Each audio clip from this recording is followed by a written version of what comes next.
Wish We Could Turn Back Time by Girlinpink44. Chapter 15. Peter held tight to Ben's hand as they made their way around the crowded street fair.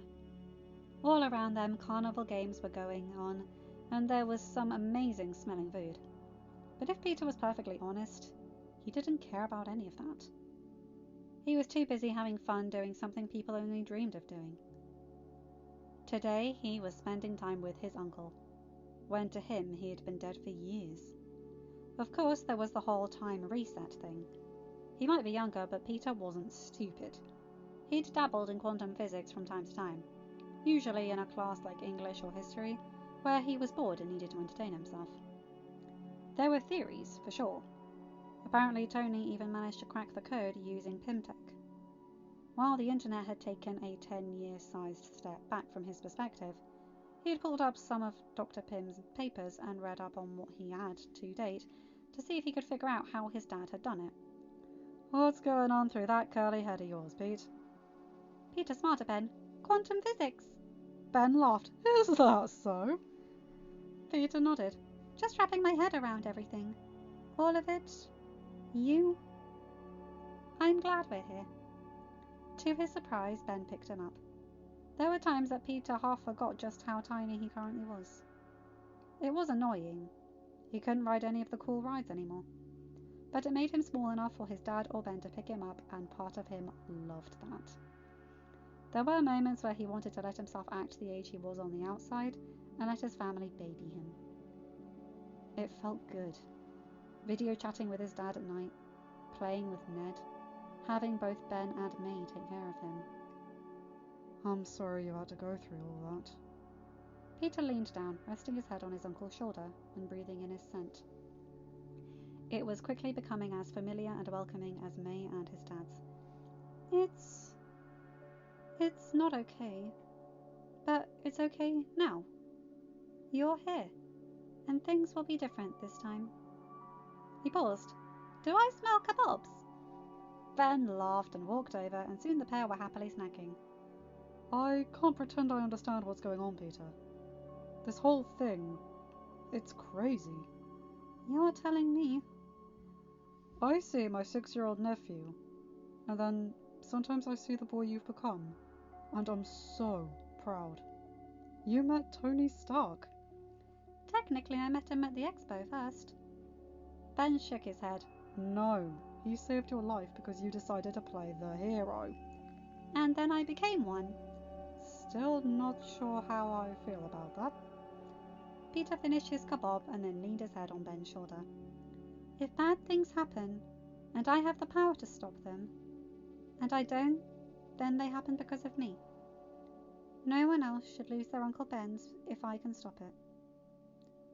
"Oh, kiddo." Ben kissed the top of his head. "You've got such a big heart. But every bad thing that happens isn't your fault, including whatever happened to me." Peter wiped his eyes on Ben's shirt. No matter what anyone said, Peter blamed himself for what happened that night.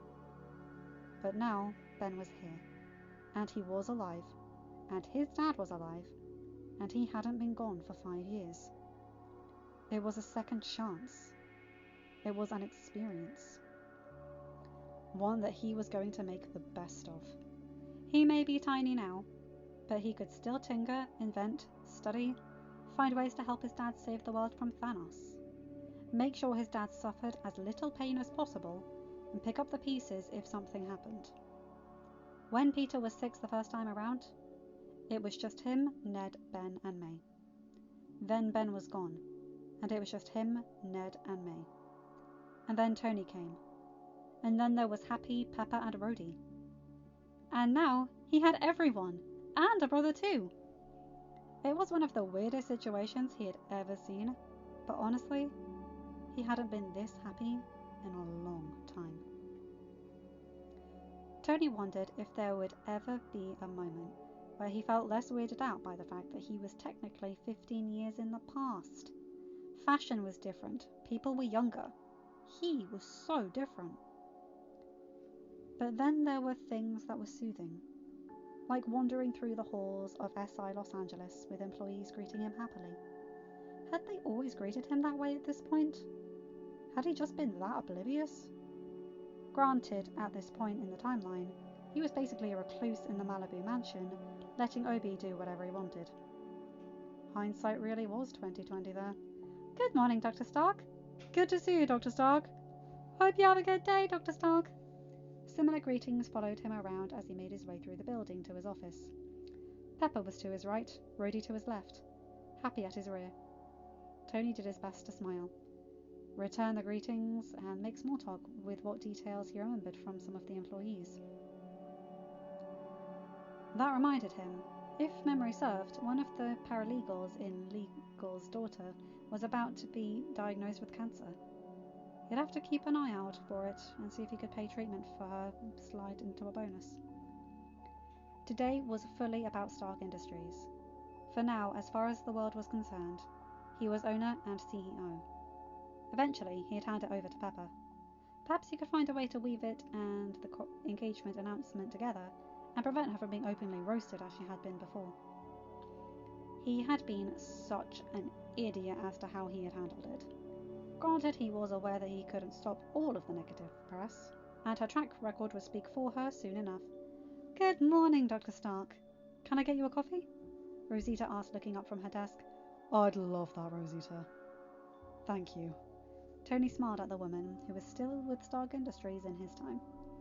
She hadn't been blipped, but had lost most of her family, and seemed to hold him and Pepper closer because of it. The woman smiled and got up, heading for the small break room tucked into the middle of the executive floor. Tony, you have a board meeting at 10. R&D wants to meet with you at 1 to go over the schematics you set. Depending on how your meetings go, we may want to schedule with marketing later this week and beginning to create concepts for the campaign. He nodded. Sit in on the board meetings with me. I want them to get used to you being there. She opened the door to his office and waved him in. Of course. Rhodey filed in behind them, Happy entering last. Both of them looked tense. The FBI is coming in today to arrest Obadiah. It will be sometime this afternoon.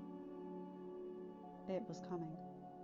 The closure that Tony had waited 15 years for. Boss, your job today is to appear busy. You can't give away that you know what's coming. People need to see you out and about running the company. Preferably with Pepper at your side, which will make the later transition smoother. Rhodey nodded to Pepper. A knock on the door interrupted their conversation. Your coffee, Dr. Stark. You know you can call me Tony, Rosita. He walked over and took the cup. I couldn't possibly, sir, she grinned. I called ahead to your favourite deli and ordered your usual for lunch. It should be here after the board meeting. You need to get some meat back on your bones as you're recovering. There was a faint glow on his chest, the arc reactor shining through his shirt. She eyed it. Thank you, Rosita. Tony grinned at the woman. What would I do without you? Between me and Pepper, we keep you on the straight and narrow. Pepper laughed. Isn't that the truth? Tony smiled and took his coffee and headed over to his desk. It almost felt foreign as it had become Pepper's office, and he had taken a smaller one on the rare occasion that he was there. Perhaps that was something else he should rectify. It was easier in the tower, as it was just downstairs from where he lived. The agenda for the meeting was sitting on the top of the desk, and he looked over it, reviewing the notes, making some of his own. He pulled up the schematics he had drawn up on his tablet. Jarvis had helped him review them and make sure that while they were groundbreaking, they weren't too mind-blowing from the future. Jarvis's new firewalls, on the other hand, he wanted a certain one-eyed pirate to try and break into that this time around. Looking at the clock, he saw he had about 15 minutes until the meeting, but decided to head there early. He had a chance to make a difference in how he treated this company. And while board meetings would always be the bane of his existence, he felt as though he was on better terms with them. Plus, unlike last time, he had so many things to show them. While he may be in the past now, he was ready to lead the world into the future. Starting with a meeting he hoped wasn't exceptionally mind-numbing. Tony was the first in the boardroom. A bit of a shock, even to him. He took his coffee cup, took a deep sip, and sat down, Jay, can you upload some slides so I can give the board a preview before my R&D meeting? Of course, sir. As much as Tony would love to take credit for the invention of Bluetooth headphones, he could not. But he could claim that he did perfect them. He was currently wearing a prototype that he had invented. It also helped that Jarvis had a constant link to the device, so he always had his co-pilot along. Thanks, Jay. Tony leaned back in his chair and observed the seat. 4 would be empty. He'd have to find people to appoint to the seats. Honestly, he was considering offering a seat to Hank if he agreed to the deal. The others... There were possibilities. It opened outlets for new allies. Something to think on. One by one, the other members made their way in, some stopping at the coffee bar in the back of the room and got a cup before finding a seat. Stain showed up. It took every ounce of Tony's childhood grooming to not react in a way that would give up what was set to happen later that day. Instead, he smiled, stood up, and shook the hand of the man that had betrayed him. I am excited to see what you have come up with, my boy. I hope you're ready for this. Tony smiled before walking away to mingle with the other members. Most of the faction who made his life difficult left around this time around without Obadiah holding their hand during this period. It would make the Stark Industries side of the plan that much easier. He made his way to the head of the table after he made sure he talked to everyone. Gentlemen. At that moment, Tony realized that there were no women on his board, and he needed to change that, preferably before having Pepper take over. 2 weeks ago, I stood before you after making a decision that would change the way our company works. Congratulations on staying with me despite Wall Street encouraging you to keep your options open. I want to present to you what I'm working on and the direction we will take over the next couple of years. Over the next few months, I plan to reveal more and more. The group sat up, paying attention to Tony. While he hated board meetings with a passion, he did relish at the chance to command the room, or have all of the attention on him. In this building, he was known, respected, and about to change the world. He was in his element. Jay, slide 1, please. The slide featured the first model of the Stark phone appeared. Let's take a moment to be honest with ourselves. Apple and Samsung have gone stale when it comes to phones. They're relying on brand loyalty at this point. So, there's room in the market for someone to break in. Welcome to the first product in our tech line. If you check your emails, you'll have my spec sheet. R&D will help me solidify these details, and, of course, I will review the final product again. What makes this different from the other phones in the market? A member halfway down the table asked. The graphics card. I've taken a look at what's on the market and designed ones that beats what's out there. We could dominate the market on that alone, especially with the rise of social media and YouTube. Battery life is superior as well. Sometimes being from the future was a fantastic thing. He didn't have to do the research. He just made things that he had made before. Eventually, I want to explore options at different price points. But for the first time around, we'll start with the phone. I also want to focus on processing power to make sure that people can watch videos more efficiently on their phones. Trust me, that's a game we want to be competitive in early. The board nodded. From there, Tony walked them through the tablets, the Bluetooth headphones, and earpieces and computers. He was going for the nerds and the younger audience, but trying to reach the older ones. He loved making tech. He loved green energy, but there was something about the tech line that thrilled him. He had solved the green energy problem. It was finding ways to reproduce it that became the challenge. This time around, he could move faster, smarter, and make it accessible faster. Pulling up his phone, he shot a text to Pepper, asking how the progress on the tower's early steps was going. In addition to our tech line, I'm going to look into the pending energy crisis, but I need more time before I propose a plan for that. We are also going to launch a medical line. Our flagship product will be a line of medical prosthetics and braces. While we are going to sell these on the commercial market, I want to visit donating some to charity every year to veterans as well, especially ones who are harmed with our weapons. Reminding people about the leak caused some to squirm. The investigation is still ongoing, and as soon as I know the details, I will release them to you. More nods. These schematics are going to R&D, and when we have our timeline, we are going to approach marketing. With us going out of the military sector and more into public sector, I plan on creating a lot more jobs in that department. I also plan on taking us from a national organisation to an international one within the next 5 years. That got people's attention. As I said, gentlemen, welcome to the future. Now I have got exactly 37 minutes to inhale a sandwich, prepare my notes, and make it to R&D building, so with this I am going to bid you a good day. And with an amount of gravitas that few besides him possessed, Tony strode out of the boardroom. While the boardroom had made him feel both itchy and at home, when it came to the R&D department, he was in his element. Scientists ran around the building working on various projects. Their task for the last 2 weeks was to brainstorm ideas of what they wanted to see Stark Industries create. And they didn't disappoint. What followed were hours upon hours of exchanging ideas. They took his tech ideas and ran with them. Some had ideas for the medical side, skin grafts, burn treatment options, hearing aids maybe, finding a way to link both technical and medical. Eventually, he'd let Peter pitch his MediWeb project he'd been just starting on when everything went to hell. The kid would love to work on a project at SI, and Tony'd be remiss not to have Harley finally play around with the retro-reflective panels and other camouflage tech to make different prosthetic designs. By hour 2, there were 6 whiteboards out, various plans spread across each board, a list of ideas following them. With the tech, they wanted to explore the software side.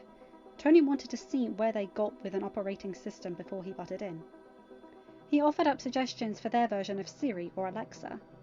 A name was to be determined. But there were a few, if any, people on the planet that knew more about AIs than he did, and he wasn't about to let them dominate that market a second time. He was Tony Stark. His tech was better, stronger, and faster. Stronger. He walked over to the phone board and made a note about durability. Buy up some of the competitors' phones. I want to see how much or how little it takes to break them. Find out why. Figure out how we can mitigate that. That earned him nods and sent people on a round of frantic note-taking and spitballing ideas. Base apps, bonus apps, reaching out to existing developers. Tony tossed ideas around with the best of them, and loved every second of it. For a bit, he wasn't their boss. He was just another scientist dreaming up ideas. It was the first time in years he had felt this energized by work, Avengers or SI related. He wanted more of this. He'd missed this. Dr. Stark? He looked up from where he sat poring over schematics for the computer. Already this project had developed into at least 3 models, with room for growth after the initial launch. Yes? Did you mean it? I can promise you that I rarely say things I don't mean. Tony stared at the woman. But in what particular? About the future. About doing things differently. Every word. I want suggestions from you guys. If there's research you're interested in, send in a proposal. If you know of groundbreaking research that might never see the light of day due to a lack of funding, I want to know about it. There are plenty of people who just need a hand to change the world, and I'd love to have them do it under our umbrella. Everyone had stopped working to listen. Yes, my name is on the building, but I can't do it all. I need you guys. And I know, I completely changed your jobs and you didn't sign in. A man, really a boy, probably a college intern judging by how young he looked, raised his hand. I'm in! Me too! One by one, the entire room raised their hands to show their support of Tony's idea. Tony grinned, not his media smile, but a genuine one. Welcome to the future, guys. Sir, the FBI have entered the building. Jay's voice rang out. Keep me posted, Jay. Tony nodded to the team. It's going to be a rough few months, but when we reveal all of this, when we start to change the world, it will open doors. The group clapped. Now, I apologize. I have to head back to the administration building, but I'm going to do my best to stop by more often. He made his way out, and Rhodey fell into step beside him. You seem happier than you've been in a long time. I feel alive. There's so much less pressure right now. I know it's a ticking time bomb, but I'm riding the thrill as long as I can. Tony grinned. We can do so much good with the smaller picture while changing the bigger picture. New friends all around. The future is bright, Honey Bear, and I have all the people I love here to share it with. He slung his arm around his best friend, who shoved him off. The pair laughed as they made their way into the admin building. They made their way to Tony's office, where Pepper, Happy, and a couple of FBI agents waited. Tony stopped cold. What's going on? Tony Stark. One of the agents spoke. Tony scoffed. Honestly, he couldn't help it. You know it's me. What's going on? We entered your company 30 minutes ago to serve a warrant to arrest Obadiah Stane. So far, we haven't been able to locate him. Units dispatched to his home say that he is not there either. At this moment, Obadiah Stane is a fugitive of the law. End of chapter. Hi guys, hope you enjoyed that one. I like that chapter. I like everything about that. And we are working with cliffhangers here, people. So, what's old Obi doing? You'll see next chapter. Bye.